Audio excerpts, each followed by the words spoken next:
ನಮಸ್ಕಾರ, ಕೆಸಿಎನ್ ವಾರ್ತೆಗಳಿಗೆ ಸ್ವಾಗತ. ಮೊದಲಿಗೆ ಮುಖ್ಯಾಂಶಗಳು. ಪೆರಿಯ ಜೋಡಿ ಕೊಲೆ ಪ್ರಕರಣ 5 ವರ್ಷಗಳ ಜೈಲು ಶಿಕ್ಷೆಗೆ ಗುರಿಯಾಗಿದ್ದ ಸಿಪಿಎಂ ಮುಖಂಡರ ಶಿಕ್ಷೆಗೆ ತಡೆಯಾಜ್ಞೆ ನೀಡಿದ ಹೈಕೋರ್ಟ್. ಕಾಸರಗೋಡು ನಗರಸಭೆಯ ನೇತೃತ್ವದಲ್ಲಿ ಆಯೋಜಿಸಲಾದ ವೈಚರ್ಯಲ್ ವಿರುದ್ಧ ವಾರಾಚರಣೆ ಕಾರ್ಯಕ್ರಮಕ್ಕೆ ಚಾಲನೆ. ವಿವಿಧ ಕಾರ್ಯಕ್ರಮಗಳೊಂದಿಗೆ ಗಮನಾರ್ಹ. ಅಧ್ಯಾಪಕ ಸರ್ವಿಸ್ ಸಂಘಟನಾ ಹೋರಾಟ ಸಮಿತಿ 22ರಂದು ನಡೆಸುವ ಮುಷ್ಕರ. ಜಿಲ್ಲಾಡಳಿತಕ್ಕೆ ನೋಟಿಸ್ ನೀಡುವ ಮುನ್ನೋಡಿಯಾಗಿ ನಡೆಯಿತು ಮೆರವಣಿಗೆ ಹಾಗೂ ಸಭೆ. ದಿವಂಗತ ಕಳ್ಳಿಗೆ ಮಹಾಬಲ ಭಂಡಾರಿಯವರ ಸಂಸ್ಮರಣ ಕಾರ್ಯಕ್ರಮ ಕಾಸರಗೋಡು ನುಳ್ಳಿಪಾಡಿ ಕನ್ನಡ ಭವನ ಗ್ರಂಥಾಲಯದಲ್ಲಿ. ಕೇರಳ ವ್ಯಾಪಾರಿ ವ್ಯವಸಾಯ ಏಕೋಪನ ಸಮಿತಿ ವತಿಯಿಂದ ನಡೆಯಿತು ಹೋರಾಟ ಘೋಷಣಾ ಕನ್ವೆನ್ಷನ್ ಕಾಸರಗೋಡು ಮುನ್ಸಿಪಲ್ ಕಾನ್ಫರೆನ್ಸ್ ಹಾಲ್ನಲ್ಲಿ. ವಾರ್ತೆಗಳು ವಿವರವಾಗಿ. ಪೆರಿಯ ಜೋಡಿ ಕೊಲೆ ಪ್ರಕರಣದಲ್ಲಿ 5 ವರ್ಷಗಳ ಜೈಲು ಶಿಕ್ಷೆಗೆ ಗುರಿಯಾಗಿದ್ದ ಸಿಪಿಎಂ ಮುಖಂಡರ ಶಿಕ್ಷೆಗೆ ಹೈಕೋರ್ಟ್ ತಡೆಯಾಜ್ಞೆ ನೀಡಿದೆ. ಮಾಜಿ ಶಾಸಕ ಕೆವಿ ಕುಂಜಿರಾಮನ್ ಸೇರಿದಂತೆ 4 ಮುಖಂಡರಿಗೆ ಜಾಮೀನು. ಅಪರಾಧಿಗಳೆಂದು ಪತ್ತೆ ಮಾಡಲಾದ ಕ್ಷುಲ್ಲಕ ಸೆಕ್ಷನ್ಗಳಲ್ಲಿ ಕಠಿಣ ಶಿಕ್ಷೆ ನೀಡಲಾಗಿರುವುದು ಎಂದು ದಾಖಲೆಗಳನ್ನು ಸಿಬಿಐ ಮುಚ್ಚಿಟ್ಟಿದೆ ಎಂದು ತೋರಿಸಿ ಸಿಪಿಎಂ ಮುಖಂಡರು ಸಿಬಿಐ ನ್ಯಾಯಾಲಯದ ವಿರುದ್ಧ ಹೈಕೋರ್ಟ್ನ ಮೊರೆ ಹೋಗಿರುವುದು. ಹೈಕೋರ್ಟ್ನ ತೀರ್ಪು ಸಿಪಿಎಂಗೆ ನಿರಾಳವಾಗುವುದಾಗಿದೆ. ಪೆರಿಯ ಜೋಡಿ ಕೊಲೆ ಪ್ರಕರಣದಲ್ಲಿ 4 ಆರೋಪಿಗಳ ಶಿಕ್ಷೆಗೆ ಹೈಕೋರ್ಟ್ ತಡೆಯಾಜ್ಞೆ ನೀಡಿದೆ. ಸಿಪಿಎಂ ಮುಖಂಡ ಉದುಮಾ ಮಾಜಿ ಶಾಸಕರಾದ ಕೆವಿ ಕುಂಜಿರಾಮನ್ ಸೇರಿದಂತೆ 4 ಆರೋಪಿಗಳ ಶಿಕ್ಷೆಗೆ ಹೈಕೋರ್ಟ್ ಡಿವಿಷನ್ ಬ್ರಾಂಚ್ ತಡೆಯಾಜ್ಞೆ ನೀಡಿದೆ. ಪ್ರಕರಣದಲ್ಲಿ ಸಿಬಿಐ ವಿಚಾರಣಾ ನ್ಯಾಯಾಲಯದ ಆದೇಶದ ವಿರುದ್ಧ ಕುಂಜಿರಾಮನ್ ಸೇರಿದಂತೆ ಇರುವವರು ಡಿವಿಷನ್ ಬೆಂಚ್ನ ಮೊರೆ ಹೋಗಿದ್ದಾರೆ. 5 ವರ್ಷ ಜೈಲು ಶಿಕ್ಷೆ, ತಲಾ 10,000 ರೂಪಾಯಿ ದಂಡ ವಿಚಾರಣಾ ನ್ಯಾಯಾಲಯ ಆರೋಪಿಗಳಿಗೆ ವಿಧಿಸಿತ್ತು. ಆದರೆ ಇದೀಗ 4 ಆರೋಪಿಗಳಿಗೆ ಜಾಮೀನು ಲಭಿಸಿದೆ. ವಿಚಾರಣಾ ನ್ಯಾಯಾಲಯದ ತೀರ್ಪಿನ ವಿರುದ್ಧವಿರುವ ಅಪೀಲ್ನಲ್ಲಿ ನಂತರ ವಾದ ಕೇಳಲಾಗುವುದು. ಜಸ್ಟಿಸ್ ಪಿವಿ ಸುರೇಶ್ ಕುಮಾರ್, ಜೋಬಿನ್ ಸೆಬಾಸ್ಟಿನ್ ಎಂಬಿಬ್ಬರ ಪೀಠದ್ದಾಗಿದೆ ತೀರ್ಪು. 14ನೇ ಆರೋಪಿಯು ಕಾಂಜಂಗಾಡ್ ಬ್ಲಾಕ್ ಪಂಚಾಯತ್ ಅಧ್ಯಕ್ಷರು ಆಗಿದ್ದ ಕೆ ಮಣಿಕಂಠನ್, 20ನೇ ಆರೋಪಿ ಉದುಮಾ ಮಾಜಿ ಶಾಸಕ ಕೆವಿ ಕುಂಜಿರಾಮನ್, 21ನೇ ಆರೋಪಿ ರಾಘವನ್ ವೇಳುತೋಳಿ ಎಂಬ ರಾಘವನ್ ನಾಯರ್, 22ನೇ ಆರೋಪಿ ಕೆಬಿ ಭಾಸ್ಕರನ್ ಎಂಬಿಬ್ಬರ ಶಿಕ್ಷೆಗೆ ಹೈಕೋರ್ಟ್ ತಡೆಯಾಜ್ಞೆ ನೀಡಿರುವುದು. ಜೀವಾವಧಿ ಶಿಕ್ಷೆ ಲಭಿಸುವಂತಹ ಅಪರಾಧವನ್ನು ಮಾಡಿದ ಆರೋಪಿಯನ್ನು ಪೊಲೀಸ್ ವಶದಿಂದ ಕೊಂಡೊಯ್ದಿರುವುದು ಎಂಬುದು 4 ಮಂದಿಯನ್ನು ಶಿಕ್ಷಿಸಲು ಕಾರಣವಾಗಿರುವುದು. ಇವರನ್ನು ಆರೋಪಿಗಳ ಪಟ್ಟಿಯಲ್ಲಿ ಸೇರಿಸಿದ್ದರೂ ಜಾಮೀನು ಲಭಿಸಿತ್ತು. 2019 ಫೆಬ್ರವರಿ 17ರಂದು ರಾತ್ರಿ 7:45ರ ಸುಮಾರಿಗೆ ಪೆರಿಯ ಕಲ್ಯೂಡ್ನಲ್ಲಿ ಯೂತ್ ಕಾಂಗ್ರೆಸ್ ಕಾರ್ಯಕರ್ತರಾದ ಕೃಪೇಶ್, ಶರತ್ಲಾಲ್ ಎಂಬಿಬ್ಬರನ್ನು ಕೊಲೆ ಮಾಡಿರುವುದು. ಕ್ರೈಂ ಬ್ರಾಂಚ್ ತನಿಖೆ ನಡೆಸಿದ ಪ್ರಕರಣದಲ್ಲಿ 14 ಆರೋಪಿಗಳಿದ್ದರು. ನಂತರ ಪ್ರಕರಣವನ್ನು ಸಿಬಿಐ ವಿಚಾರಣೆ ನಡೆಸಿದಾಗ ಕುಂಜಿರಾಮನ್ ಸೇರಿದಂತೆ ಆರೋಪಿಗಳು 24 ಆದರು. ಆದರೆ ವಿಚಾರಣಾ ನ್ಯಾಯಾಲಯ ಇದರಲ್ಲಿ ಆರೋಪಿಗಳನ್ನು ಖುಲಾಸೆಗೊಳಿಸಿದ್ದು 19 ಮಂದಿಗೆ ಅವಳಿ ಜೀವಾವಧಿ ಶಿಕ್ಷೆ ವಿಧಿಸಿದೆ. ಈ ಪೈಕಿ 5 ವರ್ಷ ಶಿಕ್ಷೆ ಲಭಿಸಿದ ಆರೋಪಿಗಳಾಗಿದ್ದಾರೆ ಕುಂಜಿರಾಮನ್ ಸೇರಿದಂತೆ ಇತರ ಆರೋಪಿಗಳು. ಇವರ ಶಿಕ್ಷೆಗಾಗಿದೆ ಹೈಕೋರ್ಟ್ ತಡೆಯಾಜ್ಞೆ ನೀಡಿರುವುದು. News bureau, Kasaragod. ಕಾಸರಗೋಡು ನಗರಸಭೆಯ ನೇತೃತ್ವದಲ್ಲಿ ಪಾಂಗುಳ ಬಜಾರ್, ಚೇಲುಳ ಬಜಾರ್ ಎಂಬ ಪ್ರಮೇಯದ ಅಡಿಯಲ್ಲಿ ಆಯೋಜಿಸಲಾದ ವೈಚರ್ಯಲ್ ವಿರುದ್ಧ ವಾರಾಚರಣೆ ವಿವಿಧ ಕಾರ್ಯಕ್ರಮಗಳೊಂದಿಗೆ ಗಮನಾರ್ಹವಾಯಿತು. ವಿವಿಧ ಘಟಕಗಳ ಸಹಯೋಗದಲ್ಲಿ 1 ವಾರ ನಡೆಸುವ ಕಾರ್ಯಕ್ರಮಗಳಿಗೆ ಕಾಸರಗೋಡು ಹೊಸ ಬಸ್ ನಿಲ್ದಾಣದಲ್ಲಿ ನಗರಸಭಾ ಚೇರ್ಮನ್ ಅಬ್ಬಾಸ್ ಬೇಗಂ ಚಾಲನೆ ನೀಡಿದರು. ಕಾಸರಗೋಡು ನಗರಸಭೆಯ ನೇತೃತ್ವದಲ್ಲಿ ಪಾಂಗುಳ ಬಜಾರ್, ಚೇಲುಳ್ಳ ಬಜಾರ್ ಎಂಬ ಪ್ರಮೇಯದ ಅಡಿಯಲ್ಲಿ ಆಯೋಜಿಸಲಾದ ವೈಚರ್ಯಲ್ ವಿರುದ್ಧ ವಾರಾಚರಣೆ ವಿವಿಧ ಕಾರ್ಯಕ್ರಮಗಳೊಂದಿಗೆ ಗಮನಾರ್ಹವಾಯಿತು. ಶುಚಿತ್ವ ಮಿಷನ್, ಕಾಸರಗೋಡು ಗವರ್ನಮೆಂಟ್ ಕಾಲೇಜಿನ ಎನ್ಎಸ್ಎಸ್ ಘಟಕ, ದಕೀರತ್ ಸ್ಕೂಲ್ ಎಂಬಿವುಗಳ ಸಹಯೋಗದೊಂದಿಗೆ ನಗರಸಭೆ 1 ವಾರ ನಡೆಸುವ ಕಾರ್ಯಕ್ರಮಗಳಿಗೆ ಚಾಲನೆ ದೊರಕಿತು. ಕಾಸರಗೋಡು ಹೊಸ ಬಸ್ ನಿಲ್ದಾಣದಲ್ಲಿ ನಡೆದ ಕಾರ್ಯಕ್ರಮದಲ್ಲಿ ನಗರಸಭಾ ಚೇರ್ಮನ್ ಅಬ್ಬಾಸ್ ಬೇಗಂ ಚಾಲನೆ ನೀಡಿದರು. നമുക്ക് സുന്ദരമായിട്ടുള്ള ഒരു ടൗൺ നമുക്ക് വേണം, ഇല്ലേ? പരിസരങ്ങൾ നമുക്ക് വൃത്തിയായിട്ട് വേണം. ആ പരിസരങ്ങളൊക്കെ വൃത്തിയാക്കണമെങ്കിൽ നമ്മളിൽ ഓരോരുത്തരും നമ്മൾ ചിന്തിക്കേണ്ടതായിട്ടുണ്ട്. ഇവിടെ എല്ലാവരും കല്യാണത്തിനും സൽക്കാരത്തിനും മരിച്ച വീടുകളിലെ പരിപാടികളിലൊക്കെ നമ്മൾ പങ്കെടുക്കാൻ പോകാറുണ്ട്, ഇല്ലേ? നമ്മളെല്ലാവരും പോകാറുണ്ട്. നമ്മൾ ഭക്ഷണം കഴിക്കാറുണ്ട്. പക്ഷെ ഭക്ഷണം കഴിക്കുമ്പോൾ നമ്മൾ ആലോചിക്കണം, നമ്മൾ കഴിക്കുന്ന ഭക്ഷണത്തിന്റെ പ്ലേറ്റ് അത് ഏതാണ് ഉപയോഗിക്കുന്നത് എന്ന്. അങ്ങനെ ഉപയോഗിക്കുന്ന വീടുകളിൽ നമുക്കത് പോയി പറയാൻ നമുക്ക് സാധിക്കണം, ഓരോരുത്തർക്കും സാധിക്കണം. ആദ്യം പറയുമ്പോൾ ആരും കേൾക്കില്ല, രണ്ടാമത്തെ ആള് പറയുമ്പോഴും കേൾക്കില്ല, മൂന്നാമത്തെ ആള് പറയുമ്പോഴും കേൾക്കില്ല. പക്ഷെ ആളുകൾ പറയുമ്പോൾ പലതും പല ആളുകൾ പറയുന്ന സമയത്ത് ആ ആളുകൾക്കൊരു ഓർമ്മ വരും, ഇത് ഞാൻ ചെയ്യാൻ പാടില്ലാത്ത ഒരു കാര്യമാണ് ഇവിടെ ചെയ്യുന്നത്. അങ്ങനെയാണ് നമ്മൾ മാറ്റം വരുത്തേണ്ടത്. ಆರೋಗ್ಯ ಸ್ಥಾಯಿ ಸಮಿತಿ ಚೇರ್ಮನ್ ಖಾಲಿದ್ ಪಚ್ಚಕಾಡ್ ಅಧ್ಯಕ್ಷತೆ ವಹಿಸಿದ್ದರು. ಅಭಿವೃದ್ಧಿ ಸ್ಥಾಯಿ ಸಮಿತಿ ಚೇರ್ಮನ್ ಜಹೀರ್ ಆಸಿಫ್, HI ನಿಜಾಮ್, ಶುಚಿತ್ವ ಮಿಷನ್ ಯಂಗ್ ಪ್ರೊಫೆಷನಲ್ ಸುಮೇಶ್ ಮುಂತಾದವರು ಭಾಗವಹಿಸಿದ್ದರು. ಶುಚಿತ್ವ ಮಿಷನ್ IEC ಸಂಯೋಜಕ ಸನಲ್ ಕುಮಾರ್ ಸ್ವಾಗತಿಸಿ ನಗರಸಭಾ ಕ್ಲೀನ್ ಸಿಟಿ ಮ್ಯಾನೇಜರ್ ಮಧುಸೂದನನ್ ಧನ್ಯವಾದವಿತ್ತರು. ವಾರಾಚರಣೆಯ ಭಾಗವಾಗಿ ಕಾಸರಗೋಡು ಗವರ್ನಮೆಂಟ್ ಕಾಲೇಜಿನ NSS ಘಟಕದ ವತಿಯಿಂದ ಫ್ಲಾಶ್ ಮಾಬ್ ನಡೆಸಲಾಯಿತು.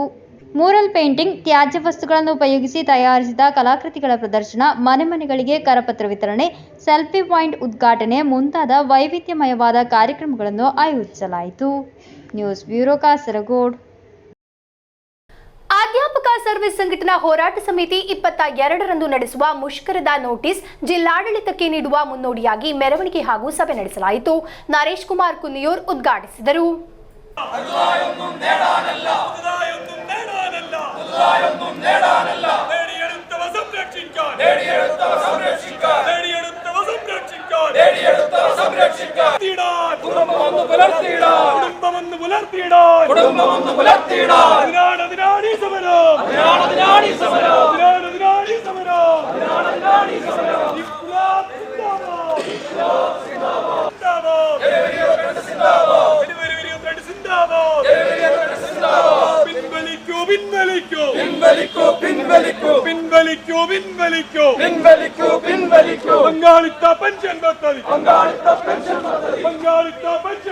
ಅಧ್ಯಾಪಕ ಸರ್ವಿಸ್ ಸಂಘಟನಾ ಹೋರಾಟ ಸಮಿತಿ 22ರಂದು ನಡೆಸುವ ಮುಷ್ಕರದ ನೋಟಿಸ್ ಅನ್ನು ಜಿಲ್ಲಾಡಳಿತಕ್ಕೆ ನೀಡುವ ಮುನ್ನೋಡಿಯಾಗಿ ಮೆರವಣಿಗೆ ಹಾಗೂ ಸಭೆ ನಡೆಯಿತು. Joint council vice chairman Naresh Kumar Kunniyur ಅವರ ನೇತೃತ್ವದಲ್ಲಿ ADM ಅವರಿಗೆ ಮುಷ್ಕರ ನೋಟಿಸ್ നീടലാಯಿತು. ನಂತರ സഭ ನಡೆಯಿತು. പങ്കാളിത്ത പെൻഷൻ കഴിഞ്ഞ ബജറ്റിൽ കേരളത്തിലെ നിയമസഭയിൽ അവതരിപ്പിച്ച ധനകാര്യ വകുപ്പ് മന്ത്രി നിയമസഭയിൽ അവതരിപ്പിച്ച ബജറ്റിൽ പങ്കാളിത്ത പെൻഷൻ പിൻവലിക്കാൻ വേണ്ടി തീരുമാനിച്ചു. എന്നാൽ 2023-24 ബജറ്റിന്റെ കാലാവധി അവസാനിക്കാറായിരിക്കുന്നു. ഇതുവരെ പുതിയൊരു പെൻഷൻ സ്കീമിനെ കുറിച്ചോ അതല്ലെങ്കിൽ പഴയ പെൻഷൻ പുനഃസ്ഥാപിക്കുന്നതിനെ കുറിച്ചോ യാതൊരു തീരുമാനങ്ങളും ഉണ്ടായിട്ടില്ല. ഒരു കുറ്റകരമായ മൗനമാണ് സർക്കാരിന്റെ ഭാഗത്തുനിന്നുണ്ടാവുന്നത് എന്നാണ്. ಹೋರಾಟ ಸಮಿತಿ ಚೇರ್ಮನ್ ಸುನಿಲ್ ಕುಮಾರ್ ಕರಿಚೇರಿ ಅಧ್ಯಕ್ಷತೆ ವಹಿಸಿದ್ದರು. K Padmanabhan, doctor E Chandrababu, CK Bijuraj, E Manoj Kumar ಮುಂತಾದವರು ಮಾತನಾಡಿದರು. ಹೋರಾಟ ಸಮಿತಿ ಮುಖಂಡರಾದ Yamuna Raghavan, Shijo KA, Vinayan, E Manoj Kumar, MT Rajeevan, Banam Divakaran, Prasad Karvalam ಮುಂತಾದವರು ಉಪಸ್ಥಿತರಿದ್ದರು. News bureau Kasaragod. ಕನ್ನಡ ಸಾಹಿತ್ಯ ಪರಿಷತ್ ಕೇರಳ ಗಡಿನಾಡ ಘಟಕ ಮತ್ತು ಕಾಸರಗೋಡು ನುಳ್ಳಿಪಾಡಿ ಕನ್ನಡ ಭವನ ಗ್ರಂಥಾಲಯದ ಸಹಯೋಗದಲ್ಲಿ ಕನ್ನಡ ಹೋರಾಟಗಾರ, ಸಾಹಿತಿ, ನ್ಯಾಯವಾದಿ ದಿವಂಗತ ಕಳ್ಳಿಕೆ ಮಹಾಬಲ ಭಂಡಾರಿಯವರ ಸಂಸ್ಮರಣಾ ಕಾರ್ಯಕ್ರಮ ನಡೆಸಲಾಯಿತು. ಸಾಹಿತಿ ರಾಧಾಕೃಷ್ಣ ಕೆ ಉಳಿಯತಡ್ಕ ಸಂಸ್ಮರಣಾ ಭಾಷಣ ಮಾಡಿದರು. ಕನ್ನಡ ಸಾಹಿತ್ಯ ಪರಿಷತ್ ಕೇರಳ ಗಡಿನಾಡ ಘಟಕ ಮತ್ತು ಕಾಸರಗೋಡು ನುಳ್ಳಿಪಾಡಿ ಕನ್ನಡ ಭವನ ಗ್ರಂಥಾಲಯದ ಸಹಯೋಗದಲ್ಲಿ ಕನ್ನಡ ಹೋರಾಟಗಾರ, ಸಾಹಿತಿ, ನ್ಯಾಯವಾದಿ ದಿವಂಗತ ಕಳ್ಳಿಕೆ ಮಹಾಬಲ ಭಂಡಾರಿಯವರ ಸಂಸ್ಮರಣಾ ಕಾರ್ಯಕ್ರಮ ನಡೆಯಿತು. ಕಾಸರಗೋಡು ನುಳ್ಳಿಪಾಡಿ ಕನ್ನಡ ಭವನ ಗ್ರಂಥಾಲಯದಲ್ಲಿ ನಡೆದ ಕಾರ್ಯಕ್ರಮವನ್ನು ಸಾಹಿತಿ ಸುಕುಮಾರ ಆಲಂಪಾಡಿಯವರು ದೀಪ ಬೆಳಗಿಸಿ ಚಾಲನೆ ನೀಡಿದರು. ಸಾಹಿತಿ ರಾಧಾಕೃಷ್ಣ ಕೆ ಉಳಿಯತಡ್ಕ ಅವರು ಸಂಸ್ಮರಣಾ ಭಾಷಣ ಮಾಡಿ, ಕಳ್ಳಿಕೆ ಮಹಾಬಲ ಭಂಡಾರಿಯವರು ಕಾಸರಗೋಡು ಕನ್ನಡದ ಧೀಮಂತ ಹೋರಾಟಗಾರರು, ನಾವು ಕನ್ನಡಕ್ಕೆ ಸಲ್ಲಿಸುವ ಸಣ್ಣ ಸೇವೆಯು ಅವರಿಗೆ ಅರ್ಪಿಸುವ ಶ್ರದ್ಧಾಂಜಲಿ ಎಂದು ಹೇಳಿದರು. ಬಹಳ ದೊಡ್ಡ ಸ್ತರದಲ್ಲಿ ಅವರು ಘೋಷಣೆ ಕೂಗುವಂಥದ್ದು, ಕನ್ನಡಿಗರ ಹಿತರಕ್ಷಣೆಗೆ ಬೇಕಾಗಿ ಸರ್ಕಾರ ಏನು ಮಾಡಬೇಕು ಎನ್ನುವುದನ್ನೊಂದು ಅದರ ಮಾರ್ಗನಿರ್ದೇಶನ ಕೊಡುವಂಥದ್ದು. ಹೀಗೆ ಘೋಷಣೆಯ ಮೂಲಕ ಸರ್ಕಾರಕ್ಕೆ ತನ್ನ ನಿಲುವು ಮತ್ತು ತನ್ನ ಆಶಯವನ್ನು ಮುಟ್ಟಿಸುವಂತಹ ಒಂದು ಕಾರ್ಯಕ್ರಮ ಆ ಒಂದು ಸತ್ಯಾಗ್ರಹದಲ್ಲಿ ನಡೆದಿತ್ತು. ಕಾಸರಗೋಡಿನ ಹೋರಾಟದಲ್ಲಿ ಭಂಡಾರಿಯವರದು ಮುಖ್ಯ ಪಾತ್ರ. ಭಾಷಾವಾರು ಪ್ರಾಂತ್ಯ ರಚನೆಯ ಬಳಿಕ ಈ ಪ್ರದೇಶ ಅನ್ಯಾಯವಾಗಿ ಕೇರಳಕ್ಕೆ ಸೇರ್ಪಡೆಯಾದ ಅಂದಿನಿಂದ ಮರಳಿ ಅದನ್ನು ಕರ್ನಾಟಕಕ್ಕೆ ಸೇರಿಸುವಂತಹ ಒಂದು ಬಹುದೊಡ್ಡ ಒಂದು ಹೋರಾಟದಲ್ಲಿ ಭಂಡಾರಿಯವರು ಸಕ್ರಿಯವಾಗಿ ತೊಡಗಿಸಿಕೊಂಡಿದ್ದರು ಎನ್ನುವಂಥದ್ದು ಮುಖ್ಯ. ಕನ್ನಡ ಸಾಹಿತ್ಯ ಪರಿಷತ್ ಕೇರಳ ಗಡಿನಾಡ ಘಟಕದ ಅಧ್ಯಕ್ಷ ಡಾಕ್ಟರ್ ಜಯಪ್ರಕಾಶ ನಾರಾಯಣ ತೊಟ್ಟೆತೋಡಿ ಅಧ್ಯಕ್ಷತೆ ವಹಿಸಿದ್ದರು. ಕನ್ನಡ ಭವನ ಗ್ರಂಥಾಲಯ ಅಧ್ಯಕ್ಷ ಕೆ ವಾಮನ್ ರಾವ್ ಬೇಕಲ್ ಮುಖ್ಯ ಅತಿಥಿಯಾಗಿದ್ದರು. ಈ ಸಂದರ್ಭದಲ್ಲಿ ಕಾಸರಗೋಡಿನಲ್ಲಿ ಕನ್ನಡ ಭವನ ಸ್ಥಾಪಿಸಿ ಕನ್ನಡದ ಕೈಂಕರ್ಯ ನಡೆಸುತ್ತಿರುವ ಡಾಕ್ಟರೇಟ್ ಪ್ರಶಸ್ತಿ ಪುರಸ್ಕೃತ ವಾಮನ್ ರಾವ್ ಸಂಧ್ಯಾರಾಣಿ ದಂಪತಿಗಳನ್ನು ಕನ್ನಡ ಸಾಹಿತ್ಯ ಪರಿಷತ್ ವತಿಯಿಂದ ಗೌರವಿಸಲಾಯಿತು. ಶೇಖರ ಶೆಟ್ಟಿ ಬಾಯರು ಪ್ರಾರ್ಥನೆ ಹಾಡಿ ಸ್ವಾಗತಿಸಿ, ಪ್ರದೀಪ್ ಕುಮಾರ್ ಶೆಟ್ಟಿ ಧನ್ಯವಾದವಿತ್ತರು. ವಿಶಾಲಾಕ್ಷ ಪುತ್ರಗಳ ಕಾರ್ಯಕ್ರಮವನ್ನು ನಿರೂಪಿಸಿದರು. News bureau Kasaragod. ಕೇರಳ ವ್ಯಾಪಾರಿ ವ್ಯವಸಾಯಿ ಏಕೋಪನ ಸಮಿತಿ ಫೆಬ್ರವರಿ 4ರಂದು ನಡೆಸುವ ಪಾರ್ಲಿಮೆಂಟ್ ಮಾರ್ಚ್ಗೆ ಸಂಬಂಧಿಸಿ ಕಾಸರಗೋಡು ಮುನ್ಸಿಪಲ್ ಕಾನ್ಫರೆನ್ಸ್ ಹಾಲ್ನಲ್ಲಿ ಹೋರಾಟ ಘೋಷಣಾ ಕನ್ವೆನ್ಷನ್ ನಡೆಯಿತು. ಸಮಿತಿ ರಾಜ್ಯಾಧ್ಯಕ್ಷ ರಾಜು ಅಪ್ಸರಾ ಉದ್ಘಾಟಿಸಿದರು. ಕೇರಳ ವ್ಯಾಪಾರಿ ವ್ಯವಸಾಯಿ ಏಕೋಪನ ಸಮಿತಿ ಫೆಬ್ರವರಿ 4ರಂದು ನಡೆಸುವ ಪಾರ್ಲಿಮೆಂಟ್ ಮಾರ್ಚ್ಗೆ ಸಂಬಂಧಿಸಿ ಕಾಸರಗೋಡು ಮುನ್ಸಿಪಲ್ ಕಾನ್ಫರೆನ್ಸ್ ಹಾಲ್ನಲ್ಲಿ ನಡೆದ ಹೋರಾಟ ಘೋಷಣಾ ಕನ್ವೆನ್ಷನ್ ಅನ್ನು ವ್ಯಾಪಾರಿ ವ್ಯವಸಾಯಿ ಏಕೋಪನ ಸಮಿತಿ ರಾಜ್ಯಾಧ್ಯಕ್ಷ ರಾಜು ಅಪ್ಸರಾ ಉದ್ಘಾಟಿಸಿ ಮಾತನಾಡಿದರು. ಜಿಲ್ಲಾಧ್ಯಕ್ಷ ಕೆ ಅಹಮದ್ ಶರೀಫ್ ಅಧ್ಯಕ್ಷತೆ ವಹಿಸಿದ್ದರು.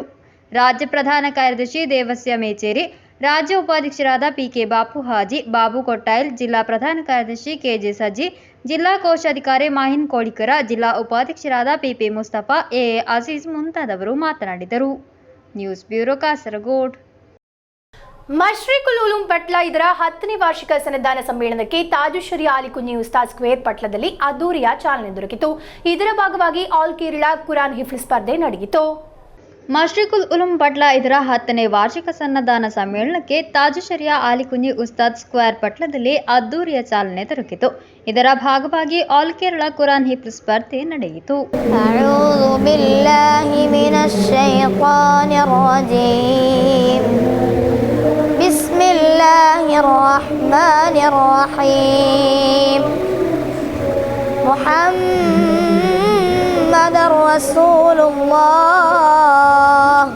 ಸ್ಪರ್ಧೆಯಲ್ಲಿ ಹಲವಾರು ಮಂದಿ ಭಾಗವಹಿಸಿದ್ದರು. ಸಮ್ಮೇಳನದ ಭಾಗವಾಗಿ ಗುರುವಾರದಂದು ಪ್ರಾಸ್ತಾನಿಕ ಸಂಗಮ ನಡೆಯಲಿದೆ.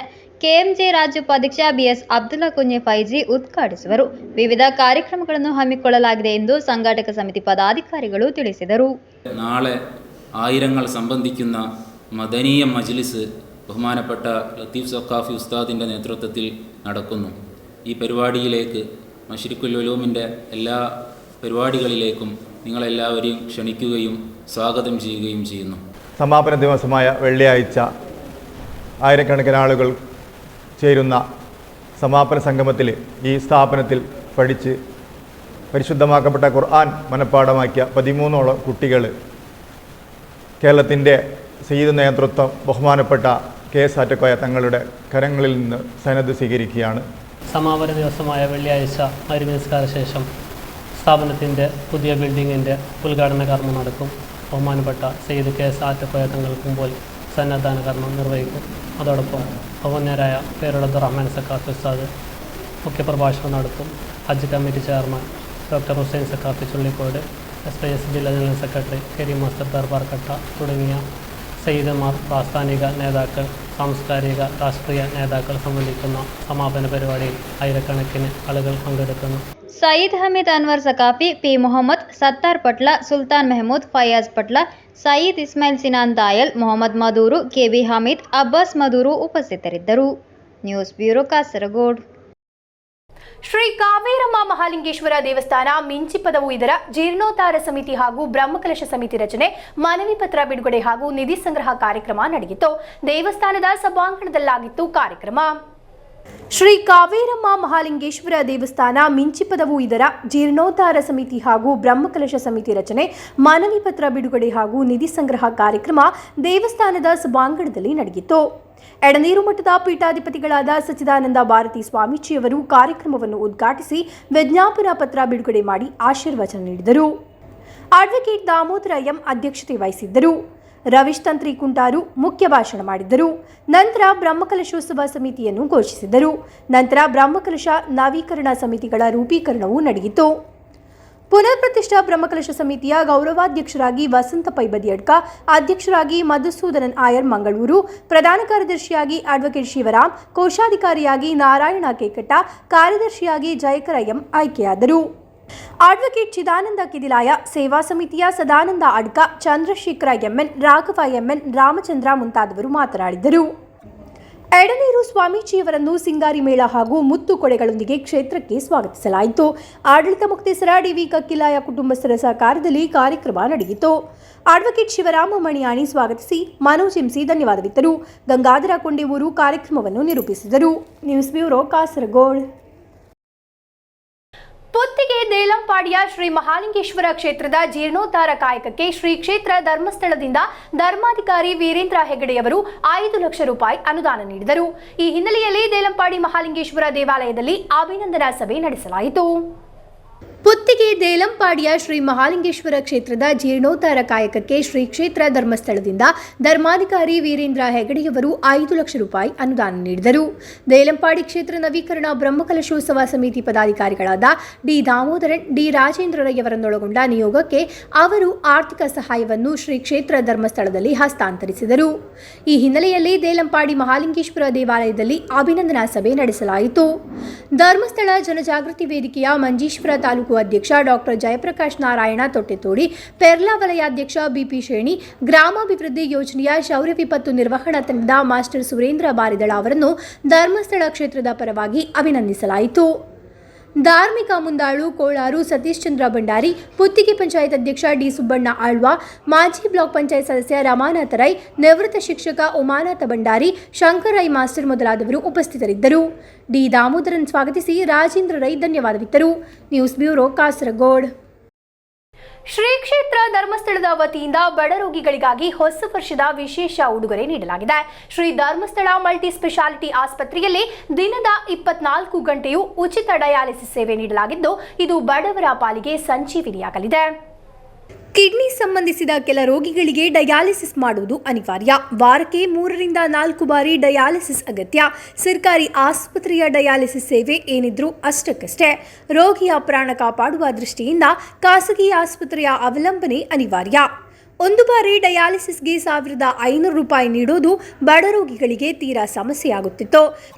ಬಡ ರೋಗಿಗಳ ಕಷ್ಟ ಅಸಹಾಯಕತೆ ಕಂಡು ಧರ್ಮಸ್ಥಳ ಧರ್ಮಾಧಿಕಾರಿ ಡಾಕ್ಟರ್ ಡಿ ವೀರೇಂದ್ರ ಹೆಗಡೆಯವರು ಹೊಸ ವರ್ಷದ ಮೊದಲ ದಿನದಿಂದ ಉಜಿರೆಯ ಶ್ರೀ ಧರ್ಮಸ್ಥಳ ಮಂಜುನಾಥೇಶ್ವರ ಮಲ್ಟಿ ಸ್ಪೆಷಾಲಿಟಿ ಆಸ್ಪತ್ರೆಯಲ್ಲಿ ಉಚಿತ ಡಯಾಲಿಸಿಸ್ ಸೇವೆ ಆರಂಭಿಸಿದ್ದಾರೆ. ಅತ್ಯಾಧುನಿಕ ತಂತ್ರಜ್ಞಾನ ಹೊಂದಿರುವ ಆಸ್ಪತ್ರೆಯಲ್ಲಿ ದಿನದ 24 ಗಂಟೆಯೂ ಉಚಿತ ಡಯಾಲಿಸಿಸ್ ಸಿಗಲಿದೆ. 11 ಡಯಾಲಿಸಿಸ್ ಯಂತ್ರವಿದ್ದು ಅದರಲ್ಲಿ 9 ಸಾಮಾನ್ಯ ರೋಗಿಗಳಿಗೆ, 2 ಸಾಂಕ್ರಾಮಿಕ ರೋಗಿಗಳಿಗೆ ಮೀಸಲಿರಿಸಲಾಗಿದೆ. ಪ್ರತಿ ಹಾಸಿಗೆಗೂ ವೈರ್ಲೆಸ್ ಹೆಡ್ಫೋನ್ ಹಾಗೂ ಟಿವಿ ವೀಕ್ಷಣೆಗೆ ವ್ಯವಸ್ಥೆ, ಪ್ರತ್ಯೇಕ ಸ್ಥಾನದ ಕೊಠಡಿ ಹಾಗೂ ವಸ್ತ್ರ ಬದಲಾವಣೆ ಕೊಠಡಿ ಇಲ್ಲಿದೆ. ಪ್ರತಿನಿತ್ಯ 30ಕ್ಕೂ ಹೆಚ್ಚು, ವಾರ್ಷಿಕ 10,000ಕ್ಕೂ ಅಧಿಕ ಉಚಿತ ಡಯಾಲಿಸಿಸ್ ಸೇವೆಯ ಗುರಿ ಹೊಂದಿದ್ದಾರೆ. ಉಚಿತ ಡಯಾಲಿಸಿಸ್ ಘಟಕದಲ್ಲಿ 2 ಮೂತ್ರಪಿಂಡ ವೈದ್ಯರು ಹಾಗೂ ಫಿಸಿಷಿಯನ್ ವೈದ್ಯರು, 2 ತರಬೇತಿ ಹೊಂದಿದ ದಾದಿಯರು ಹಾಗೂ 9 ಅನುಭವಿ ಟೆಕ್ನಿಷಿಯನ್ ಸೇವೆ ನೀಡಲಿದ್ದಾರೆ. ಕಿಡ್ನಿ ಸಂಬಂಧಿಸಿದ ರೋಗಿಗಳಿಗೆ ಒಂದು ಸಲಕ್ಕೆ 1500 ನೀಡಿ ವಾರಕ್ಕೆ 3 ರಿಂದ 4 ಬಾರಿ ಡಯಾಲಿಸಿಸ್ ಮಾಡೋ ಅಗತ್ಯ ಇದೆ. ಡಯಾಲಿಸಿಸ್ಗಾಗಿ ವಾರ್ಷಿಕ ಲಕ್ಷಾಂತರ ಹಣ ಖರ್ಚು ಮಾಡುವುದು ಬಡವರಿಗೆ ದೊಡ್ಡ ಹೊರೆಯಾಗಿತ್ತು. ಉಚಿತ ಡಯಾಲಿಸಿಸ್ ಸೇವೆಗಾಗಿ ಶ್ರೀ ಕ್ಷೇತ್ರ ಧರ್ಮಸ್ಥಳದಿಂದ ವಾರ್ಷಿಕ 1.5 ಕೋಟಿ ವೆಚ್ಚ ತಗುಲುತ್ತದೆ. ಒಟ್ಟಿನಲ್ಲಿ ಬಡ ರೋಗಿಗಳ ಕಷ್ಟ ಅರಿತು ಉಚಿತ ಡಯಾಲಿಸಿಸ್ ಸೇವೆ ನೀಡಿದ್ದು ಶ್ಲಾಘನೀಯ.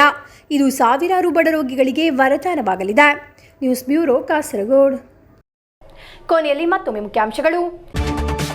ಪೆರಿಯ ಜೋಡಿ ಕೊಲೆ ಪ್ರಕರಣ 5 ವರ್ಷಗಳ ಜೈಲು ಶಿಕ್ಷೆಗೆ ಗುರಿಯಾಗಿದ್ದ ಸಿಪಿಎಂ ಮುಖಂಡರ ಶಿಕ್ಷೆಗೆ ತಡೆಯಾಜ್ಞೆ ನೀಡಿದ ಹೈಕೋರ್ಟ್.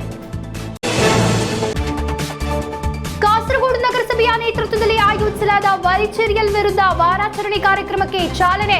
ವಿವಿಧ ಕಾರ್ಯಕ್ರಮಗಳೊಂದಿಗೆ ಗಮನಾರ್ಹ. ಅಧ್ಯಾಪಕ ಸರ್ವಿಸ್ ಸಂಘಟನಾ ಹೋರಾಟ ಸಮಿತಿ 22ರಂದು ನಡೆಸುವ ಮುಷ್ಕರ. ಜಿಲ್ಲಾಡಳಿತಕ್ಕೆ ನೋಟಿಸ್ ನೀಡುವ ಮುನ್ನೋಡಿಯಾಗಿ ನಡೆಯಿತು ಮೆರವಣಿಗೆ ಹಾಗೂ ಸಭೆ. ದಿವಂಗತ ಕಳ್ಳಿಗೆ ಮಹಾಬಲ ಭಂಡಾರಿಯವರ ಸಂಸ್ಮರಣ ಕಾರ್ಯಕ್ರಮ ಕಾಸರಗೋಡು ನುಳ್ಳಿಪಾಡಿ ಕನ್ನಡ ಭವನ ಗ್ರಂಥಾಲಯದಲ್ಲಿ. ಕೇರಳ ವ್ಯಾಪಾರಿ ವ್ಯವಸಾಯ ಏಕೋಪನ ಸಮಿತಿ ವತಿಯಿಂದ ನಡೆಯಿತು ಹೋರಾಟ ಘೋಷಣಾ ಕನ್ವೆನ್ಷನ್ ಕಾಸರಗೋಡು ಮುನ್ಸಿಪಲ್ ಕಾನ್ಫರೆನ್ಸ್ ಹಾಲ್ನಲ್ಲಿ. ಇಂದಿನ ವಾರ್ತಾ ಸಂಚಿಕೆಗೆ ಮುಕ್ತಾಯವಾಯಿತು. ಮುಂದಿನ ವಾರ್ತಾ ಸಂಚಿಕೆಯೊಂದಿಗೆ ಭೇಟಿಯಾಗೋಣ. ವಂದನೆಗಳು.